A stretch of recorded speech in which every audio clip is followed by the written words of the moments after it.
आज चैत्र 1 गते बिहीबार साताको अन्तिम कारोबार दिन आजको शेयर बजारमा ठूलो गिरावट आएको छ। करिब 28 अङ्कले घटेर नेप्से इन्डेक्स 2080 बिन्दु आसपासमा आइपुगेको छ। कारोबार रकम 3 अर्ब 94 करोड भन्दा बढीको छ।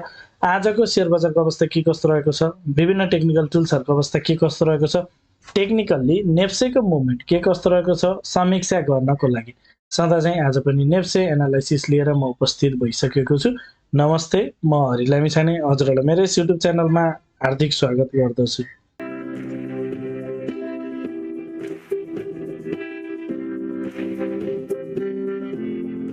यस युट्युब च्यानल मार्फत मैले शेयर बजारसँग सम्बन्धित विभिन्न किसिमका भिडियोहरू लिएर आउने भएको हुनाले यदि हजुरहरूले अहिलेसम्म पनि मेरो च्यानल सब्सक्राइब गर्नुभएको छैन भने कृपया च्यानल सब्सक्राइब गरिदिनु होला र भिडियो पुरा हेर्नुभयो भने हजुरहरूले मैले भन्न खोजेको कुरा सबै सजिलैसँग बुझ्न सक्नुहुनेछ।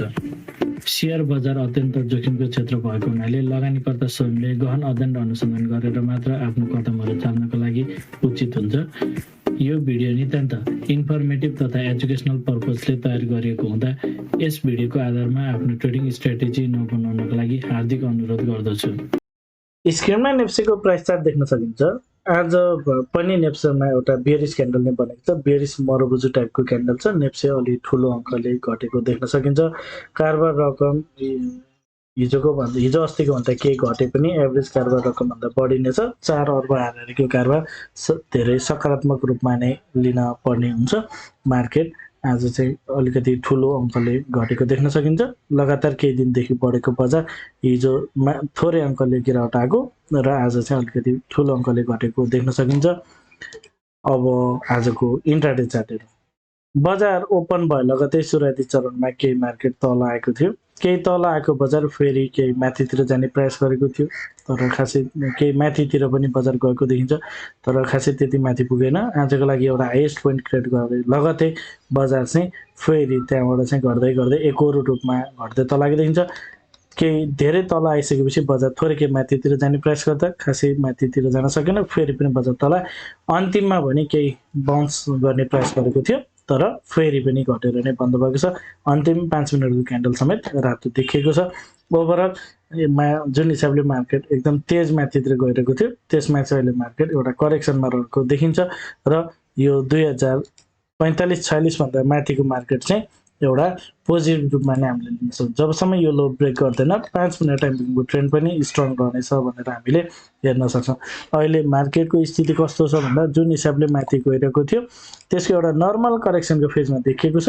यो करेक्सन कम्प्लिसन भइसकेको इन्डिकेसन भने मिलिसकेको छैन, तर अहिलेसम्मको यो मार्केट स्ट्रक्चर हेर्दा 5 मिनट टाइम फ्रेममा मार्केट हेरिरहँदा फेरि एउटा करेक्सन दिएर माथितिर जान सक्ने कुरालाई चाहिँ नकार्न मिल्दैन। 5 मिनट टाइम फ्रेमको ट्रेन्ड कन्टिन्यू छ। एउटा टप लगाएर एउटा करेक्सनमा गएको फेजमा मार्केटलाई लिन सकिन्छ। ओके, अब 15 मिनट्स टाइम फ्रेममा मार्केटले जुन अगाडि यसरी एउटा डाउन साइडको मार्केट लोअर हाई र लोअर लो क्रिएट गर्दै तल झरिरहेको बजारमा अहिले पछिल्लो समय मार्केटले अगाडि खाइला पार गरेर मार्केटले चाहिँ आफ्नो बियरिस क्यारेक्टर चाहिँ बुलिसमा टर्न गरिसकेको छ।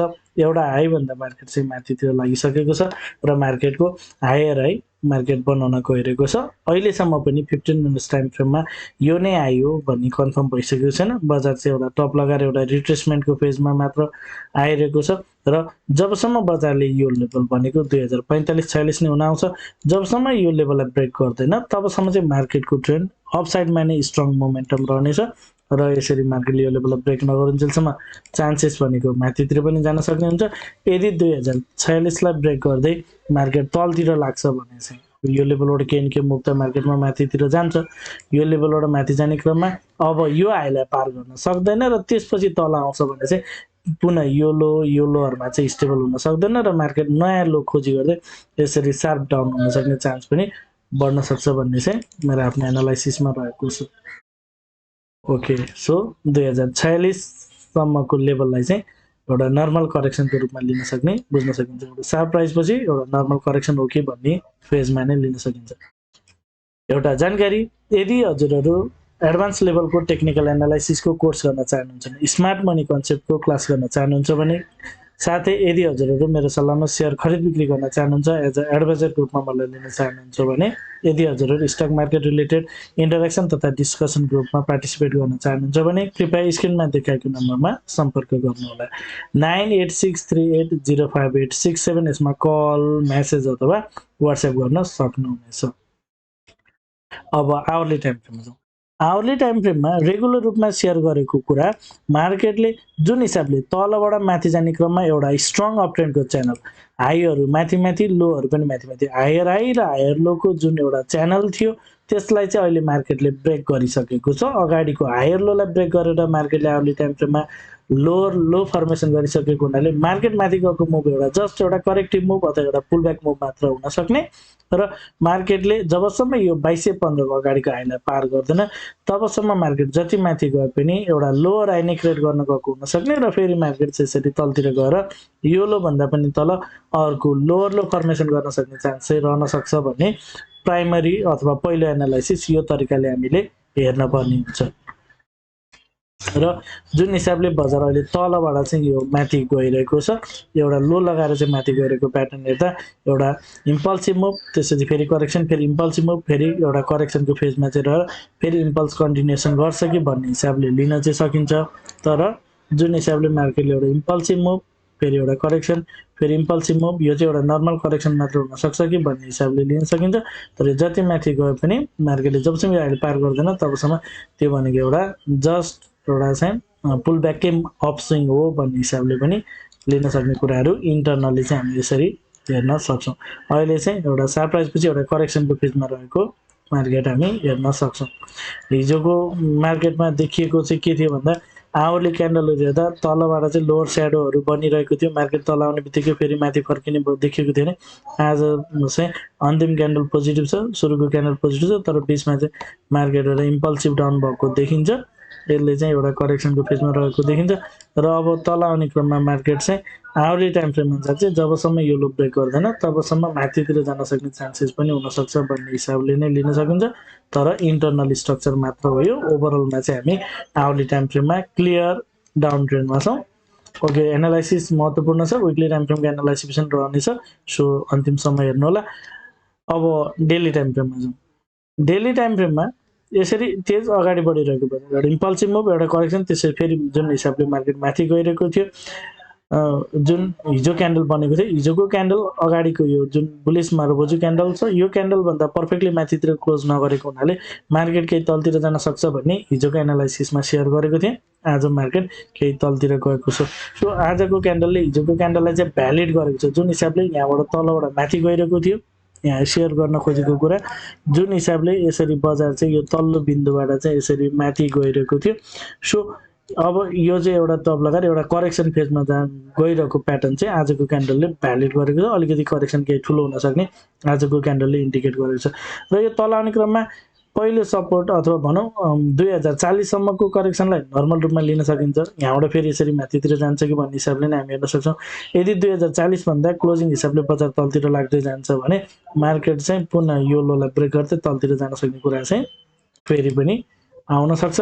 सो 2040 भन्दा बजार तलतिर यो डिमान्ड जोन जुन रहेको छ यो लेभललाई चाहिँ मार्केटले ब्रेक गर्न नहुने चाहिँ हामी बुझ्न पर्ने हुन्छ। यदि मार्केट यहीँबाट माथि जाने क्रममा मार्केट चाहिँ माथितिर जाने क्रममा यदि अब आगामी दिनमा माथितिर लाग्छ भने मार्केटले अगाडिको हाईलाई 2200 को हाईलाई पनि पार गर्दै माथितिर जान सक्ने स्थितिहरू चाहिँ अगाडिदेखि नै सेयर गर्दै आएको कुरा हो। यसको पछाडिको लजिक चाहिँ यदि हामीले यो तल लोएस्ट पोइन्टबाट चाहिँ यदि मार्केटको मुभ चाहिँ एनालाइसिस गर्ने हो भने चाहिँ एउटा इम्पल्सिभ मुभ एउटा त्यसपछिको करेक्सन र यसको कन्टिन्युएसन प्याटर्नमा जाने हो भने चाहिँ बजार 2040 भन्दा तल जानु त्यसरी चाहिँ ठिक हुँदैन।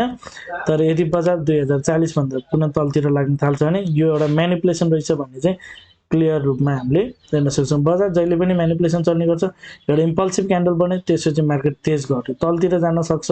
यो ठुलो फराकिलो अङ्कले घटेको हुनाले मार्केट तलतिर जान्छ कि भन्ने कुरो थियो तर सेकेन्ड क्यान्डलले नै इन्भ्यालिड गर्यो फेरि लगतै बजार माथितिर गएको छ।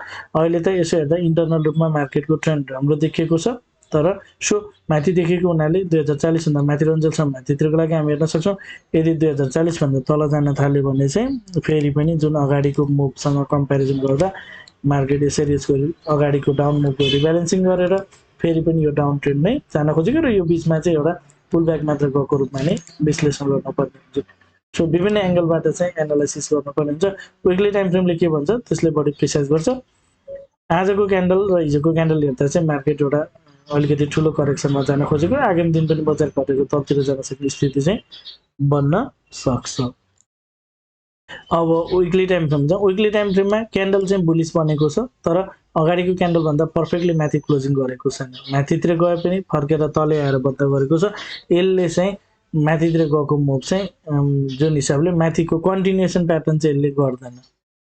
मिन्स जुन हिसाबले बजार यसरी चाहिँ जान खोजिरहेको छ, यसरी घटेको मार्केट जुन हिसाबले यहाँ माथि जान खोजेको छ, यसले चाहिँ पुनः स्ट्रङ माथितिर यसरी जान सक्छ भन्ने इन्डिकेट गरेको छैन। यसले चाहिँ अगाडिको क्यान्डल माथितिर नै कन्टिन्युटी गर्न सकेन।